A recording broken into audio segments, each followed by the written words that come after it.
अस्सलाम वालेकुम। कैसे हैं आप सब? उम्मीद है आप सब खैरियत से होंगे। आप सबका वेलकम है गाइडेंस विद नाज में। तो जनाब, ये सवाल मुझसे बहुत बार पूछा जाता है कि अगर डीएम वापस आए लेकिन बिना बदले आए तो क्या करना चाहिए? यानी कि सेपरेशन हो गया और काफ़ी टाइम के बाद डीएम ने खुद कांटेक्ट किया और डीएफ खुश भी हुई कि यार खुद से वापस आया है।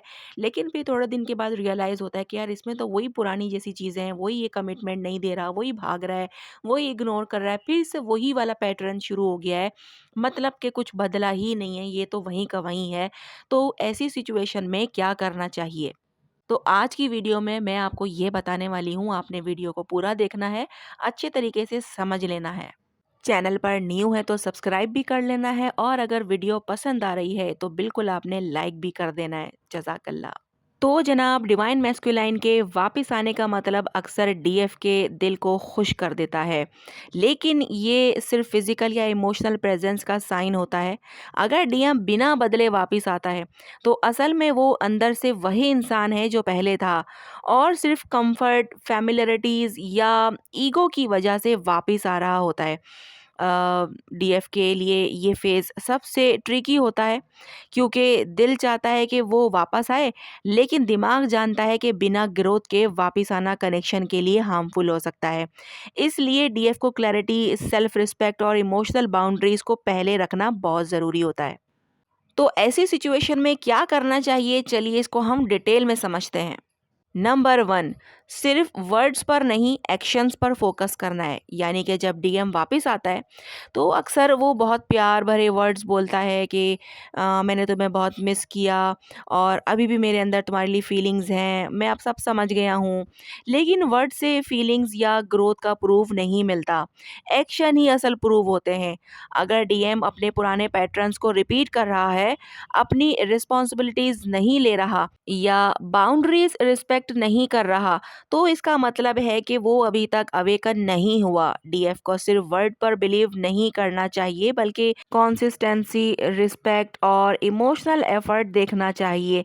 ये फेज डीएफ को इमोशनली स्ट्रांग बनाता है और डीएम को इनडायरेक्टली सिग्नल देता है कि सिर्फ बातें काफ़ी नहीं है।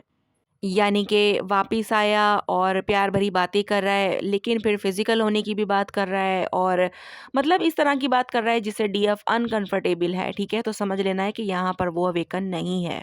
सिर्फ सेक्सुअल बातें कर रहा है या इंटीमेसी की बातें कर रहा है या जो भी इस तरह की बातें कर रहा है सिर्फ, और जिससे लग रहा है कि जनाब ये आगे फ्यूचर को लेके तो सीरियस है ही नहीं, तो सिर्फ यही बातें कर रहा है कि मुझे मिलना है और ये वो। तो यहाँ पर आपने बाउंड्रीज सेट करनी है और यहाँ पर आप बाउंड्रीज सेट भी कर रहे हैं तो वो इन बाउंड्रीज की रिस्पेक्ट नहीं कर रहा, मीन्स के नाराज़ हो रहा है या फिर आपको इमोशनली ब्लैकमेल कर रहा है कि ठीक है फिर मैं बात नहीं करूँगा, ठीक है तुम मेरी बात नहीं सुन रही हो तो फिर मैं ये नहीं करूँगा, वो नहीं करूँगा।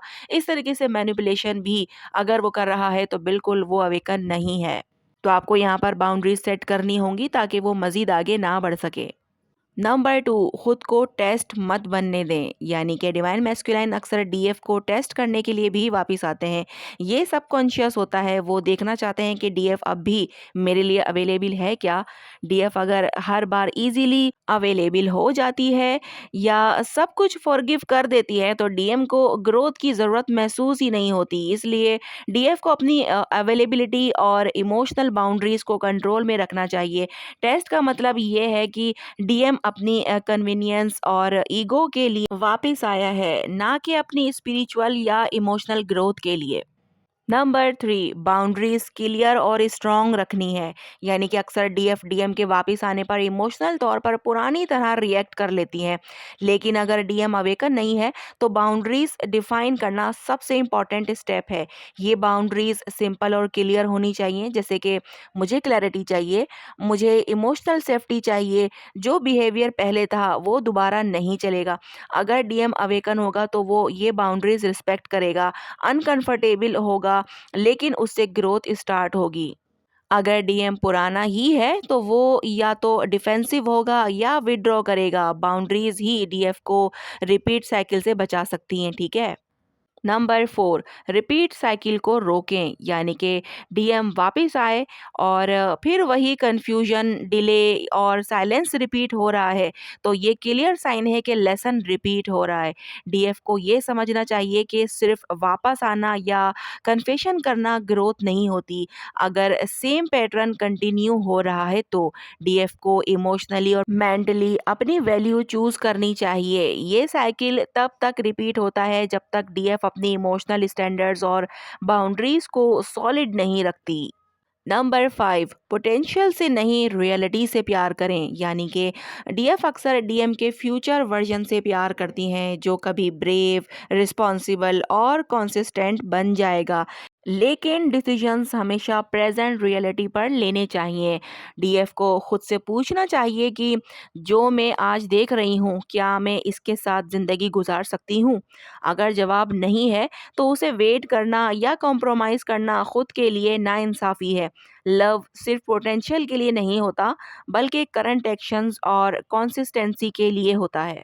नंबर 6, इमोशनल डिटैचमेंट सीखना, यानी कि डिस्टेंस बनाना पनिशमेंट नहीं होता और नफरत नहीं बनानी चाहिए। ये सिर्फ सेल्फ रिस्पेक्ट और क्लैरिटी का स्टेप है। डीएम को ये समझ आता है कि तुम्हारा पुराना बिहेवियर अब काम नहीं करेगा। इमोशनल डिटैचमेंट का मतलब ये नहीं कि डीएफ कोल्ड हो जाए, बल्कि अपने आप को इमोशनली प्रोटेक्ट करे। ये स्टेप डीएफ को एम्पावर करता है और डीएम को इनडायरेक्टली जगाता है। या वो अवेकन होगा या अपनी कंफर्ट के लिए भाग जाएगा। नंबर 7, साइन समझने हैं कि डीएम रियल चेंजिंग के करीब है या फिर नहीं। यानी कि डीएफ को ये ध्यान रखना चाहिए कि डीएम के वापस आने से ही ग्रोथ नहीं होती।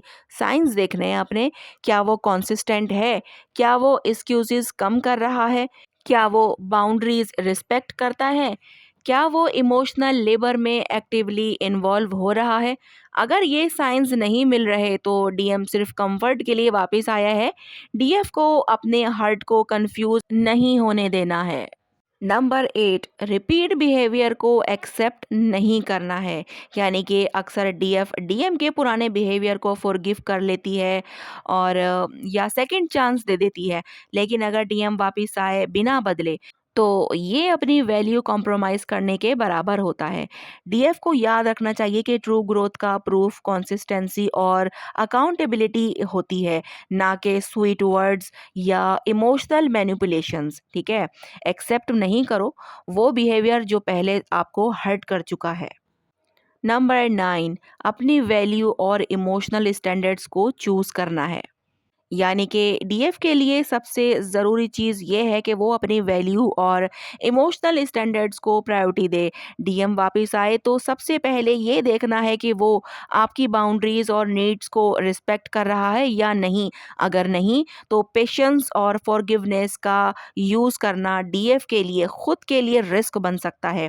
अपनी इमोशनल सेफ्टी को कभी कॉम्प्रोमाइज़ नहीं करनी है। नंबर 10, प्रेजेंट रियलिटी को एक्सेप्ट करना, यानी कि सबसे इम्पॉर्टेंट रूल ये है कि लव और कनेक्शन को सिर्फ प्रेजेंट रियलिटी पर बेस करें, पोटेंशियल पर नहीं। अगर डीएम वापस आता है लेकिन सेम इंसान, सेम बिहेवियर, सेम एक्सक्यूजेस, तो ये क्लियर सिग्नल है कि ग्रोथ नहीं हुई। डीएफ को चूज करना चाहिए अपनी सेल्फ रिस्पेक्ट, इमोशनल सेफ्टी और क्लैरिटी। अगर डीएम सच में अवेकन होगा तो वो नेचुरली बाउंड्रीज के अंदर एडजस्ट करेगा, रिस्पॉन्सिबिलिटीज लेगा और पास्ट मिस्टेक रिपीट नहीं करेगा। ठीक है जनाब, तो बात आई समझ में। अगर डीएम वापस आए बिना बदले तो डीएफ के लिए ये टेस्ट और अपॉर्चुनिटी दोनों होता है। टेस्ट ये कि आप अपनी वैल्यू और बाउंड्रीज चूज कर रही हो या नहीं। अपॉर्चुनिटी ये कि आप डीएम की अवेकनिंग को आइडेंटिफाई कर सकती हो। ट्रू अवेकनिंग सिर्फ याद और कन्फेशन या वापस आने से नहीं होती, एक्शंस, कंसिस्टेंसी और ग्रोथ से होती है। डीएफ को अपनी इमोशनल सेफ्टी और क्लैरिटी पहले रखनी चाहिए, वर्ड्स पर नहीं। ठीक है, अगर डीएम पुराना ही है तो रिपीट साइकिल सिर्फ ज़्यादा पेन और कन्फ्यूजन लाएगी। अपनी डिग्निटी और सेल्फ लव चूज़ करना है, यही असली स्पिरिचुअल और इमोशनल पावर है। ठीक है, तो बात आई समझ में? कुछ ना समझ में आया हो तो आप लोग कमेंट बॉक्स में पूछ सकते हैं, मैं बताने की पूरी कोशिश करूँगी। आज की वीडियो यहीं तक है, मिलते हैं हम लोग नेक्स्ट वीडियो में। अपना बहुत ज़्यादा ख़्याल रखिएगा और मुझे दुआओं में याद रखिएगा। अल्लाह हाफ़िज़।